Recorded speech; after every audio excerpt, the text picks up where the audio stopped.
안녕하세요. 뽀얀거탑의 아나운서 류일합니다. 여러분 한 주 동안 건강하게 잘 보내셨나요? 오늘도 조동찬 선배님 함께 하십니다. 안녕하세요. 네, 안녕하십니까? 네. 지금 태풍 올라오고 있어서 네. 저희 부모님 부산에 사셔갖고 이제 전화했더니 부산은 잘 지나갔다고. 네. 근데 지금 느낌은 생각보다 이제 비바람이 세진 않더라고요. 네. 그게 좋은 거죠. 네. 이게 사실 저는 이제 뉴스를 봐서 궁금했던 게 이제 한반도를 이렇게 직통을 하는 거는 처음 봤어요. 그러게요. 내륙을 쫙 훑고 가던데. 30평생 인생을 살면서 왜 웃으세요? 네. 다 그렇게 한 봐요. 20년은 기억이 안 나시나 봐요. 네. 다 무슨 소리야? 아무튼 네. 그리고 이제 이 태풍의 특징은 그 태풍의 눈이라고 표현해야 되나? 가운데 빈 공간이 많다는 거 아니에요? 그렇죠. 네. 태풍 눈 맞죠? 공갈포. 네. 그래서 저는 그런 생각을 해봤어요. 이 보니까 태풍이 눈이 조그말 때는 그 태풍의 눈을 쫓아가기가 되게 어렵잖아요. 근데 태풍의 눈이 클 때는 좀 훨씬 더 쫓아가기 쉬우니까 또 이번 태풍은 느리니까 그런 데만 쫓아가면 맑고 잔잔한 날씨를 계속 누릴 수 있을 텐데. 마지막엔 한번 훑고 지나가겠지. 뭐 그렇죠. 마지막에는 뭐 하는 거죠. 쑥 가겠죠. 예? 뭐 그런 희한하고 귀여운 공상을 또 다 해보시고. 네. 그리고 네. 뭐 예전에는 태풍은 무조건 나쁜 거라고 생각했지만 뭐 인간에겐 나쁠 수 있지만 결국 태풍이 대기를 순환시키고 바닷물을 순환시키고 그래서 여러 자연의 흐트러진 밸런스를 맞추는데 되게 큰 효과가 있다는 거는 뭐 여러 연구에서 밝혀졌잖아요. 네. 근데 다만 점점 지구가 더워지는 것은 사실이고 제가 2018년도에 그러니까 2018년도 2017년이겠네요. 네. 프랑스에 있는 샤모니 지역을 갔거든요. 네. 몽블랑 보러. 근데 거기를 하면 패키지가 뭐 기차 타고 뭘 보러 가는 데가 있어요. 빙하를. 네. 거기 보고 깜짝 놀랐어요. 뭐 1950년대, 1960년대 눈금 표시가 돼 있구나. 눈금 표시가 돼 있는데 네. 확 줄었어요. 어마어마하게 그냥 정말 이렇게 빠르게 빙하가 녹고 있구나라는 것을 진짜 맞네. 예. 눈으로 보고 나면 진짜 확실히 네. 알겠네요. 그냥 그 옛날에 사진들을 보면 거기가 온통 제가 그 버스를 내렸던 데가 다 빙하 지역이었어요 원래는. 근데 그게 다 녹아내려서 그냥 거기에 바닥이 드러난 상태. 건물을 지을 수 있는 거였고 그리고 밑으로 점점점 빙하를 찾아서 내려가는 거예요. 예전에는 빙하가 있었는데 위에 있는 게 다 녹아서 그런 것들을 봤을 때 막 그런 생각이 했는데 이런 태풍이 이 탄소 이런 것들 있잖아요. 확 날려버려서 그러니까 지구 온난화에도 좀 도움을 주었으면 좋겠다는 생각을 했는데 안 그러겠죠? 뭐. 안 되겠죠? 네. 미약하겠죠? 네, 미약하겠죠. 그러니까 자정작용하는 거지만 너무 이게 환경이 네. 파괴가 심하게 돼 있으니까 턱없이 부족하겠죠. 그러니까 아마 예. 2000년대 전, 그러니까 지금부터 한 30년 전에는 지구 온난화가 사실이냐 아니냐 그런 논란까지 있었어요. 저는 그렇게 기억해요. 예. 그런데 그때도 사실 지구가 보여주는 증거는 나 녹고 있어. 이번에 저희가 또 충격적인 뉴스가 남극이 지금 완전히 역대 최대의 폭염이랍니다. 네. 그러니까 남극은 뭐 당연히 추우니까 우리처럼 덥진 않겠지만 예를 들면 남극이 서울로 따지면 서울 기온이 60도가 된 것 같은 그 정도의 기온 상승폭이랍니다. 와. 역대급으로 있을 수 없는 이상 기변이네요. 그리고 네. 그때는 그 대기업들이 항상 돈을 많이 버는 기업들이 그런 탄소 사용을 많이 했고 그런 거에 대기업에 부합하는 학자들이 그런 논란에 오히려 지구 더워지고 있다는 근거는 없다 이런 식으로 주장을 폈던 것 같은데 네. 역사적으로 돌이켜 보면 실제로 우리 지구는 말하고 있는데 거기에 부합하는 순수하지 못한 그 과학자들과 그런 나쁜 기업의 이런 것들 때문에 결국 세상이 점점 더 안 좋아지는 거 아닌가 이런 생각이 들어서 네. 저는 그 순수하지 못한 학자 그다음에 순수하지 못한 시민단체도 마찬가지입니다. 저는 과학적이지 않는데 환경을 위한다고 하는 분들은 너무 싫어합니다. 네. 실제로는 환경을 더 해치거든요. 대표적인 게 이 머그컵 논란이잖아요. 이것도. 네. 그러니까 이것을 엄청나게 많이 사용하지 않는 한 종이컵보다 오히려 더 환경에 해가 되고 그다음에 이제 미세 플라스틱 같은 경우에도 아직 입증되지 않는 너무 많은 게 있거든요. 다른 것 이게 미세 플라스틱이 나오니까 다른 걸 하라고 해요. 근데 다른 거는 오히려 아예 연구가 안 되는. 예를 들면 제가 지난번에 말씀드렸던 제로콜라 아스파탐 있잖아요. 아스파탐이 이번에 발암 물질로 지정되면서 다른 걸로 해야 된다 해서 아 이거는 발암 물질 없는 뭐 제로콜라입니다. 이렇게 뭐 막걸리입니다. 이렇게 하는데 미국 NIH가 아주 선명하게 얘기해줬죠. 우리는 어떠한 지침도 밟고지 않을 거다. 왜냐하면 다른 건 연구 자체도 안 되니까. 그래서 그런 환경 인플루언서들이 있어요. 아직 연구도 안 돼 있어서 택도 없이 더 해로울 수도 있는데 그런 걸로 마치 그게 더 좋은 것처럼. 그러니까 그것도 역시 순수하지 않고 그것 역시 사실은 저는 그거는 업체랑 연결 안 돼 있을까 이런 생각 들어요. 지금의 현대과학 완벽하다고 할 수 없지만 그래도 지금 우리가 최선의 행동은 현재 우리가 갖고 있는 과학적 근거의 바탕에서 뭐 어떤 행동을 하고 어떤 의사를 결정하고 정책을 펴나가는 게 맞는 게 아닌가 이런 생각이 좀 왜 갑자기 들었지? 태풍 때문에? 얘기가 충분히 논리 정연하게 진행됐어요. 태풍, 기후 온난화, 태풍의 효과 이게 기후 온난화까지 해결됐으면 좋겠다. 그런데 기후 온난화에 그 쓸데없이 환경보호단체들이 뭐 하는 이런 행위들이 잘 근거 없는 것들도 있을 수 있다. 태풍 경로수가 저는 사실 상당히 많이 겪고요. 유튜브나 인스타그램에서 그렇게 환경론자들이 막 어마어마하게 몸에 해롭다 이걸 쓰면 몸에 해롭다 뭐 하는 것들이 진짜로 그렇다면 제가 보도합니다. 보도할 수밖에 없어요. 그렇지 않으니까 그냥 인스타그램 유튜브에서 그렇게 하는 거죠. 아무튼 그렇습니다. 아직 우리나라에서 태풍이 다 지나가지 않았기 때문에 근데 이 방송이 나갈 때쯤에는 다 지나갔을까요? 아무튼 그랬겠죠. 조심하셨으면 좋겠고요. 뉴스가 계속 보도되고 있으니까 관심 기울여 주시고요. 자, 오늘 뽀얀거탑의 본격 주제는 얼마 전에 서현역에서도 흉기 난동이 있어서 사망자 1명이 나오고 부상자가 많이 발생했는데 또 최근에 이런 뭐 유사 범죄 예고글까지 많이 등장하면서 사람들이 괜히 막 공포감에 시달리고 그런 사회적 이제 일들이 있었거든요. 여기에 대한 얘기 준비했습니다. 신림동 사건 있었을 때 그게 거의 시작점이었던 느낌인데요. 충격이었죠. 그리고 신림동 범인이 뭐 사이코패스일 거다 뭐다. 거기도 1명이 숨지고 4명이 다치셨나요? 아직 뭐 지금 올해에 일어난 사건들의 범인에 대해서는 정신 분석이 이루어지지 않았기 때문에 지금 어떻게 말씀드리는 건 사실 좀 성급한 얘기일 수는 있습니다만 이미 경찰 발표나 다른 여러 성급한 언론 보도들 때문에 오해하시는 분들이 많아서 기왕 오해하실 거면 지금 부족한 근거를 갖고 진짜 전문가들이 어떻게 생각하느냐 그걸 들으시는 게 낫겠죠. 그런 측면으로 좀 이해해 주셨으면 좋겠고 신림동 사건 사이코패스라고 막 그랬어요. 경찰 조사에서 저는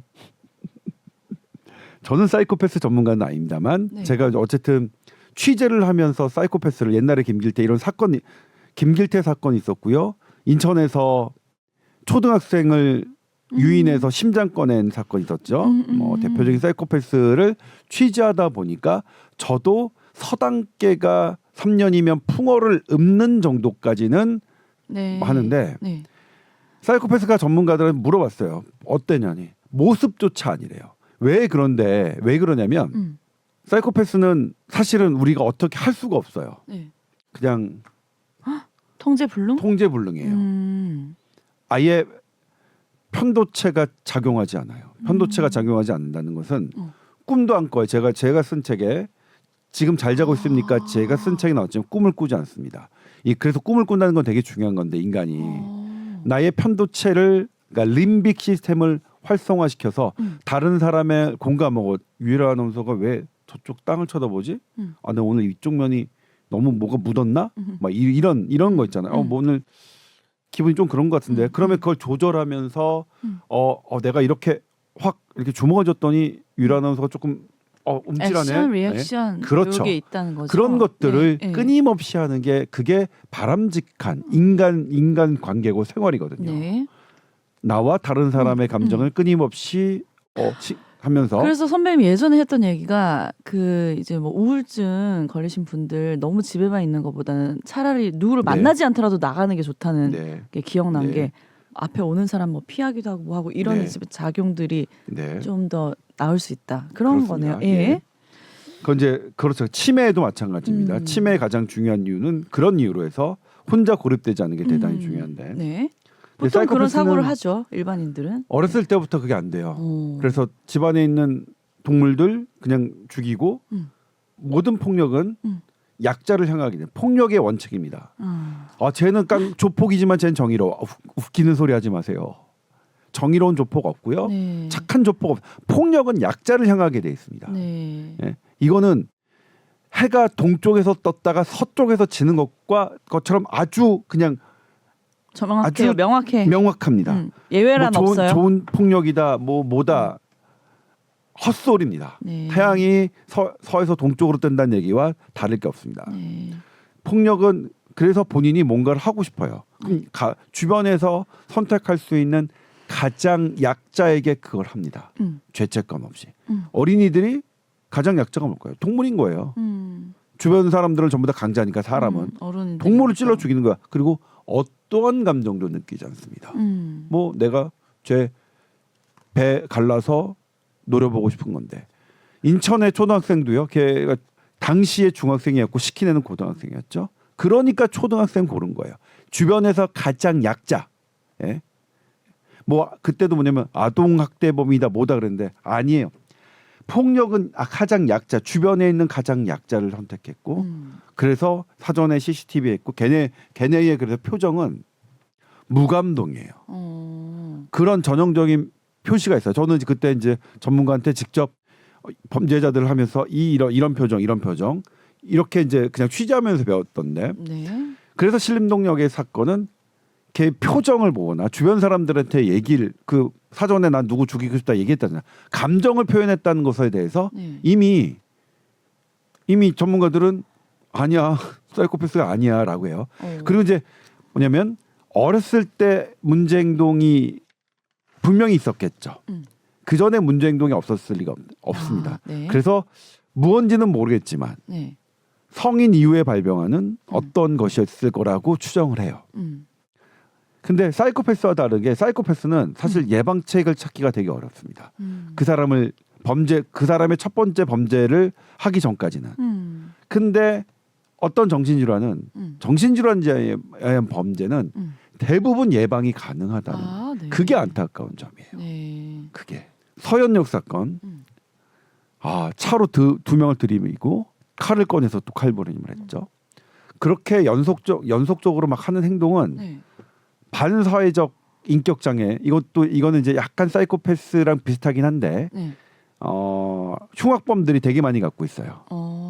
저는 그래서 이 반사회적 인격장애? 인격장애도 상당히 뭐 주의해야 되는 그런 거라고 생각하는데 그런 측면이 보이는데 딱 보니까 옷가게에 숨었대요.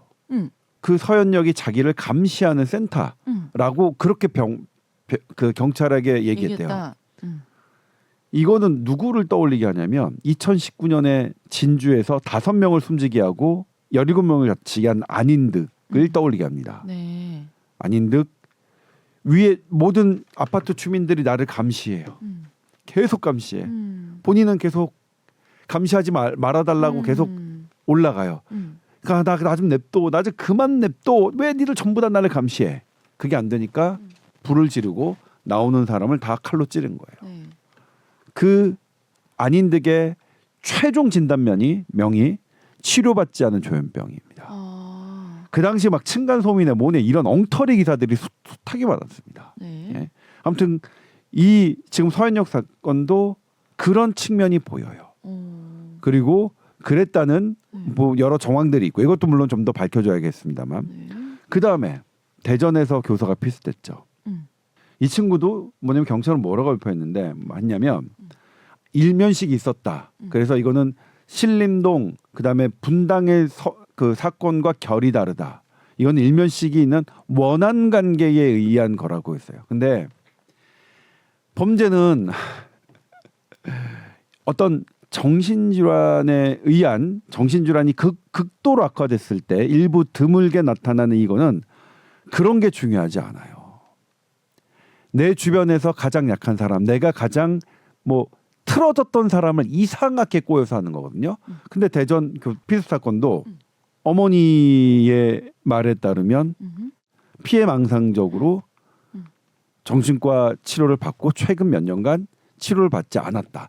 치료받지 않은 정신질환이 있었음이 드러났잖아요. 네. 만약 이게 사이코패스가 아니고 네. 이런 게 아니면 사실 반사회적 인격 장애도 사실 예방하기는 어려워요. 첫 번째 범죄가 나타나기 전까지는. 네. 그런데 그게 아니면은 다 예방 가능하다는 것에 대해서 더 안타까운 거예요.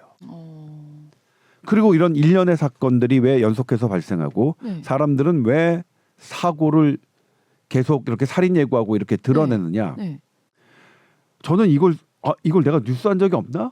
전 깜짝 놀랐어요. 제가 뉴스를 한 적이 없다는 걸 이거를. 네. 저는 너무나 그러니까 이거를 전공하시는 분들한테는 상식이에요. 누가 모방범죄다 네, 모방범죄는 네. 범죄 수법을 따라하고 네. 거기다가 뭘 해야 되겠다라고 하는 거예요. 모방범죄는 그러니까 뭐냐면 어떻게 하면 내가 저렇게 하면 구체적인 거를 어떻게 하면 저 수법을 따라해서 내가 이번엔 성공해야겠구나.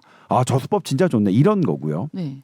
이걸 뭐라고 하냐면 폭력의 전염성이라고 합니다. 전염. 네, 인펙티비티라고 합니다. 전염성. 네. 네. 이건 너무 유명한데 미국 시카고 대학이 한 1980년대 한 거야. 콜레라 전염병과 네. 그 지역에 있는 살인 사건의 발병 양상을 딱 패턴을 분석했어요. 콜레라보다 살인이 더 전염성이 높습니다. 패턴이. 그냥 충동성은 어떤 폭력의 충동성은 전염됩니다. 전염성이 너무 강합니다. 저는 그래서 이게 제가 뉴스를 안 했다는 것을 정말로 내가 안 했구나. 제가 착각했던 거 뭐냐면 네. 자살도 뭐냐면 제가 자살할 때 이런 얘기를 했는데 자살의 전염령 할 때 네. 자살은 어떤 거냐면요. 내부에 대한 폭력입니다. 나 자신에 대한 폭력인 거예요. 그것도 나의 정신 체계의 밸런스가 망가져서 폭력이 자기 자신을 향한 게 자해와 자살입니다. 네. 이런 사람들은 어쨌든 기본적으로 타인에게 하고 싶지는 않으니까 그런 밑바탕은 있죠. 그러니까 더 나쁜 거는 타살이 훨씬 나쁘죠. 둘 다 죽으면 나쁘긴 하지만 근데 자살도 이 나에 대한 폭력이고 그 폭력의 충동성이 전염돼. 그러니까 베르테르 효과의 기전이 바로 이겁니다. 저 사람도 했는데 내가 왜? 나는 뭐하러 살아? 자신에 대한 폭력성이 계속 이 전염되듯이 타인에 대한 폭력성도 끝없는. 나도 쟤 죽이고 싶었는데 나는 내가 뭐하러 했자 뭐 이런 것들이 계속 나타나는 거고 이 고리가 끊겨지지 않으면 계속해서 일어날 가능성이 높습니다.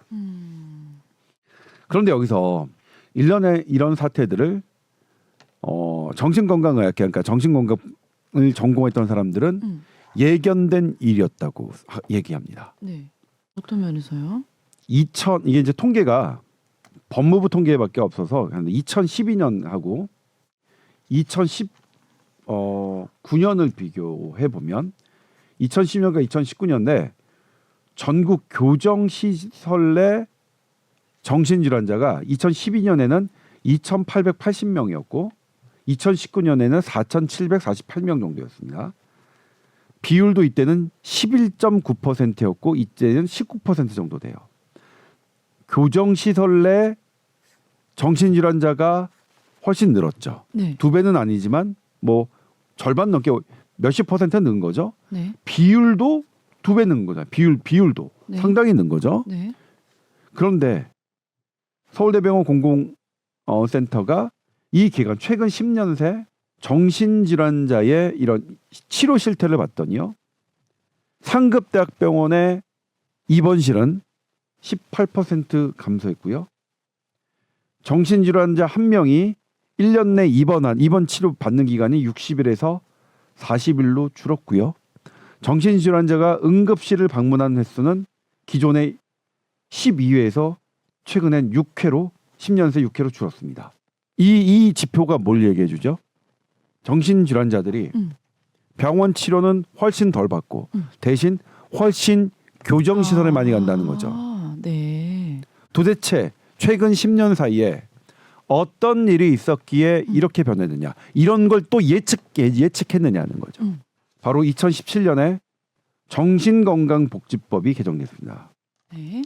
이 법의 취지는 너무 좋습니다. 정신질환자 장애인들 강제 입원하지 말라. 아. 대신 네. 사회에서 치료받도록 하자. 이건 우리 사회가 우리 인류가 궁극적으로 가야 할 목표입니다. 우리는 이렇게 가는 게 맞습니다. 그런데 왜 이렇게 이 복지법을 해놓고서 왜 이런 일이 벌어졌느냐?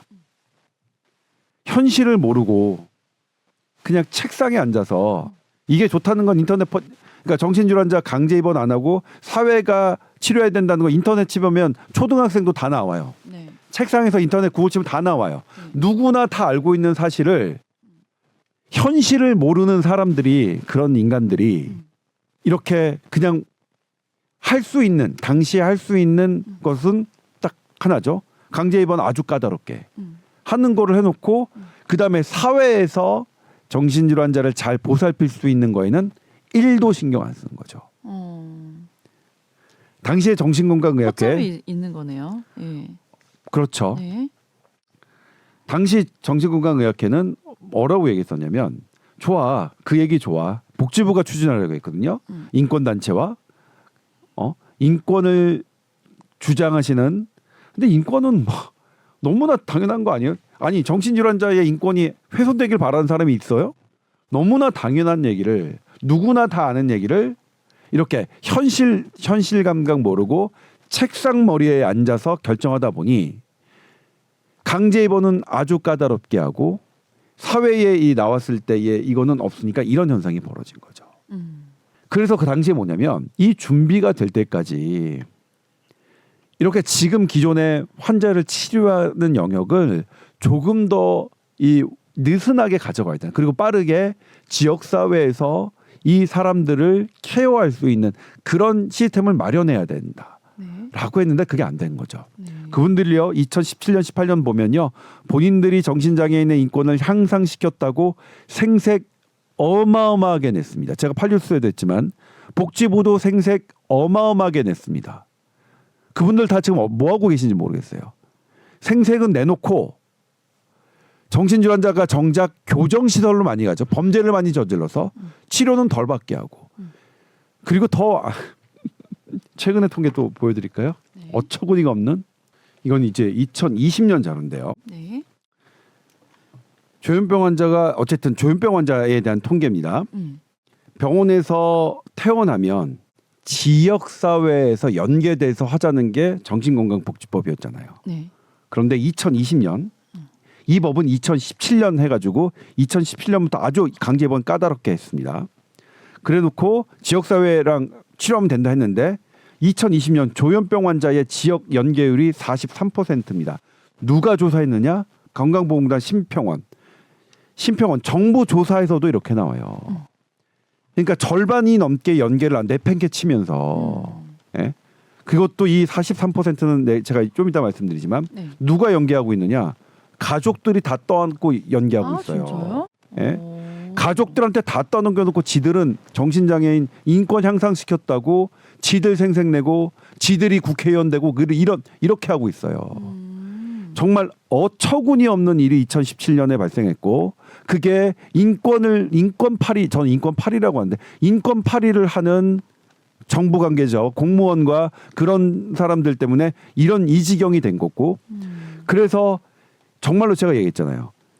정신질환에 의한 거면 조현병이나 다른 그런 거에 의한 거면 우리가 다 예방 가능하다고요. 네. 사이코패스는 어쩔 수 없어요. 네. 예. 그런데 그래서 이런 범죄들이 1년에 계속 있고 더 중요한 건 우리 희생당한 사람은 뭡니까? 이 일이 2019년도에도 시끌했는데 아직까지 우리 안 고치고 있습니다. 그때도 이렇게 생색내고 정신장애인의 인권을 향상시켰다고 생색만 내고 일은 한 개도 안 하는 사람들이 강력하게 많았기 때문인데요. 2019년에 안인득 사건 어땠냐면 네. 너무 이상하니까 너무 사고가 많으니까 친형이 왔습니다. 친형이 와서 얘기해도 너무 안 되니까 병원에 갔는데 당연히 안인득 병세가 자기가 심각하니까 병세가 심각할수록 나 정상이에요 그래요. 나 입원 절대 안 해요. 본인이 입원하기를 안 했습니다. 근데 그러려면 직계 가족 2명이 동의해야만 됩니다. 그전에는 1명이었거든요. 2명이니까 자기 형밖에 없잖아요. 그래서 안 돼가지고 입원 안 돼서 치료 안 받고 약 하나도 복용하지 않은 상태, 그 상태로 가서 불질러서 그렇게 5명 죽고 17명 칼에 찔린 겁니다. 막을 수 있었는데. 네, 네. 막을 수 있었죠. 네. 그리고 이거의 결정적인 게 안인득 사건의 결정적인 역할을 한 게 2017년 개정된 정신건강복지법이라고요. 이거를 저는 뭐냐면 이분들은 저는 같은 책임을 져야 된다고 생각해요. 이걸 그다음에 2019년에 고 임세원 교수님 네. 있죠. 네. 그때도 뭐 원한 관계 의사 봤던 환자예요. 근데 치료를 안 받고 악화돼서 2년 몇 개월 동안 치료를 안 받고 방치된 분입니다. 그런 분들을 임세원 교수님은 강제로 치료받을 수 있게 할 수 있는 방법이 없어졌어요. 왜? 2017년 정신건강복지법 때문에. 이게 이런 겁니다. 예. 치료를 받게 해주던가 그러면 미국, 영국 어떻게 하는지 아세요? 네. 이렇게 하면 지역사회에서 정신건강 요원이 들어가요. 들어가서 그러네. 어쨌든 와 당신 진단 받아야 돼. 진단 받게 하고 그 다음에 약 안 먹잖아요. 약을 계속 넣어줍니다. 지역사회에서. 그런 거를 한 다음에 이런 걸 해야죠. 예. 그런 거 없이 본인 입원 안 되는 이것만 해놓으니까 이런 사태가 벌어진 거예요. 너무나 책상에서 인터넷 초등학생이 하는 인터넷 정도로만 치면 하는 그런 얄팍한 지식으로 만들어진 법이 바로 정신건강복지법이에요. 정말 저는 그 당시에도 너무나 분노했는데 정말 세상은 탁상공론 이런 어떤 이슈를 해서 정치적으로 그다음에 자기의 그런 뭐 단체 이런 것을 위상을 높이려는 사람들 때문에 정말 세상이 많이 망가지는 것을 저는 2017년에 목도했고요. 그래서 너무 싫어요. 그러니까 환경을 이용해서 진짜 환경을 생각하는 게 아니라 환경을 이용해서 내가 갖고 있는 시민단체하고 내가 어디 가서 저기 해야지 이런 사람들 난 너무 싫은 게 이런 것들을 경험해서 그랬거든요. 그럼 우리 어떻게 해야 되느냐? 가족들만 떠안겨야 되나요? 그러면? 지금 가족들이 다 떠안고 있어요. 네, 네. 제가 그 8시 뉴스에서 보여드렸지만 네. 조현병 환자가 사태가 악화되면 온 가족이 모여서 불침번을 서고 있습니다. 그래야 어쨌든 막을 수 있으니까 외부에 가서 큰 사고는 다만 가족들은 흉기 난동을 겪어야 하고 집안 내에서 후라이팬이 던지고 막 가재도구가 던져지는 걸 감내해야 하고 지금 그러고 살고 있습니다. 네. 그래서 지금 급한 건 뭐냐면 이 보호자들이 지금 뭘 요구하는지 정부는 빨리 얘기를 들어야 돼요. 가장 중요한 건 좀 도와줄 사람이 필요하대요. 그런 게 됐을 때 이제 병세가 악화됐을 때 네. 너무 통제가 안 되니까 네. 그리고 약을 계속 먹게 해주는 네. 그런 게 있었으면 좋겠대요. 네. 제가 취재했던 그 보도에서 나왔지만 약을 먹으면 정말로 천사 같은 아이인데 통제가 된다는 거네요. 네. 약을 먹으면. 네. 음.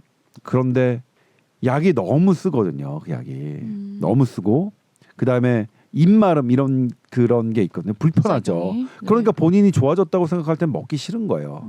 가족들이 주스, 밥, 찌개도 해봤대요.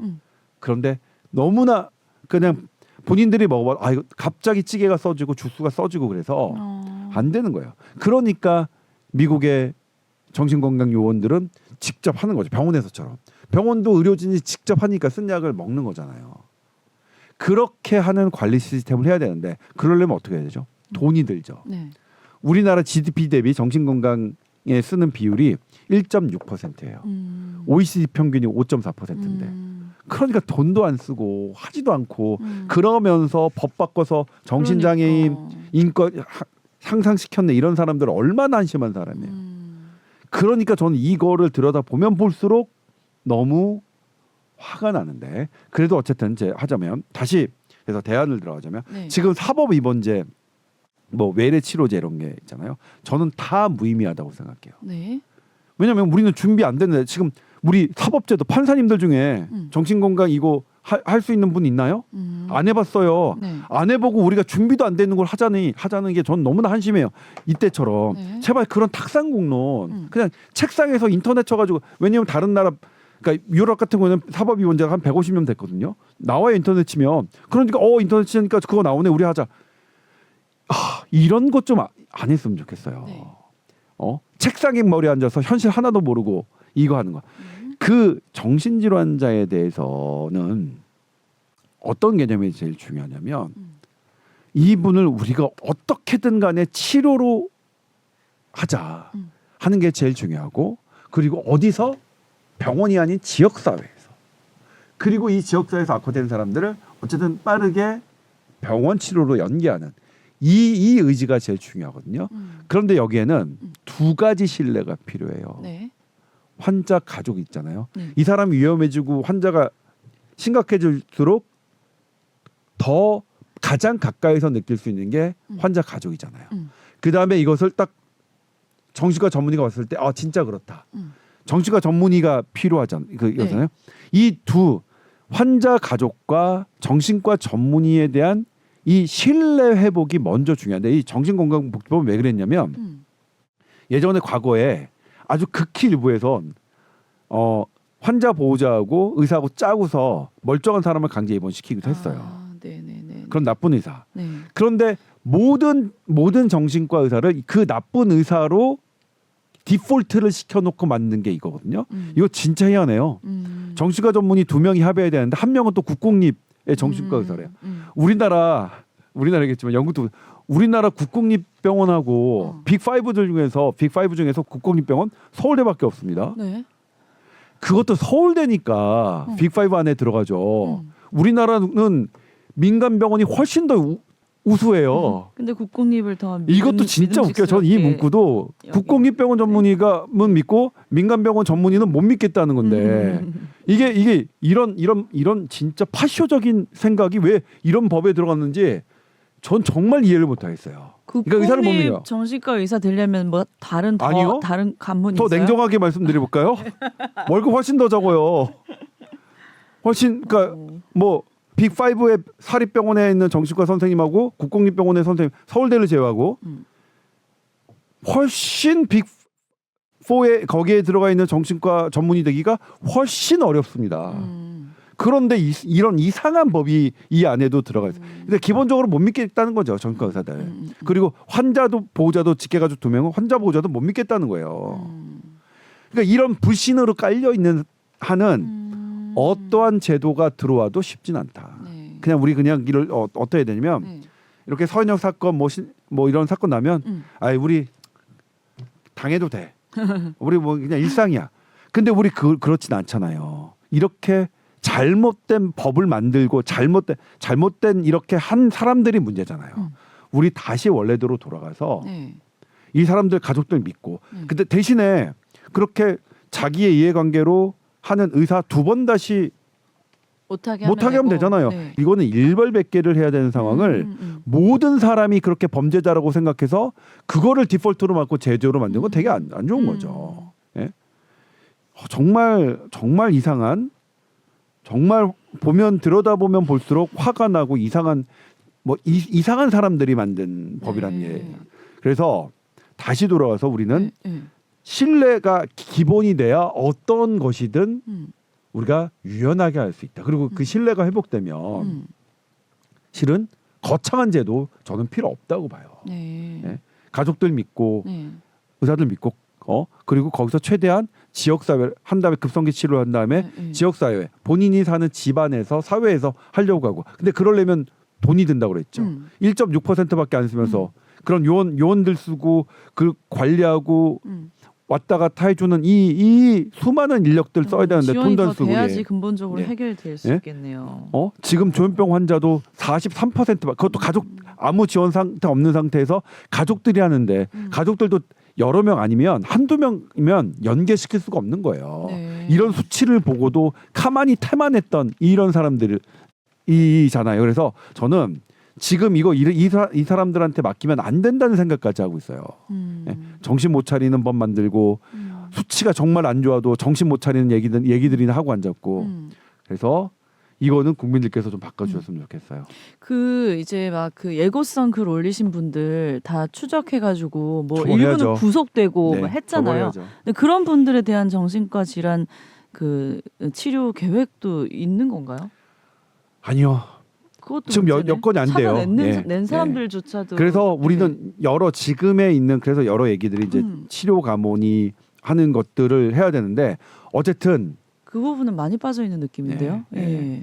그런 부분들도 우리는 우리가 갖고 있는 어쨌든 부족한 인프라지만 일단 인프라를 늘리는 게 중요하겠고 근데 인프라 늘리는 건 뭐 시간 걸릴 거 아니에요. 지금 우리가 갖고 있는 것으로도 최선을 다해서 네. 예? 그분들이 치료의 진짜 치료를 범위 받을 수 안에 있게끔 들어갈 수 있도록 하는 현실적인 예, 방법을 생각해봐야 되겠다. 네. 네. 일단 사람 필요해요. 네. 일단 사람 필요해요. 지금 정신과 전문의 막 확 늘리는 거는 어렵잖아요, 당장. 일단 가족들을 도와서 그분들을 지역 사회에 있는 사람도 좋아요. 어쨌든 간에 연결시켜 줄 수 있는 그런 포인트가 지금 상당히 그러니까 제일 급한 건 사람이에요. 제가 뭐가 제일 급합니까? 그랬더니 저희 가족 도와줄 수 있는 사람이요. 예. 그렇습니다. 네. 자, 오늘도 좀 심도 있는 대화 나눌 수 있어서 좋았어요. SBS 보이스 뉴스 @gmail.com으로 또 더 궁금한 거 있으시면 사연 보내주시면 되겠습니다. 오늘 말씀 감사합니다. 네, 고맙습니다. 네.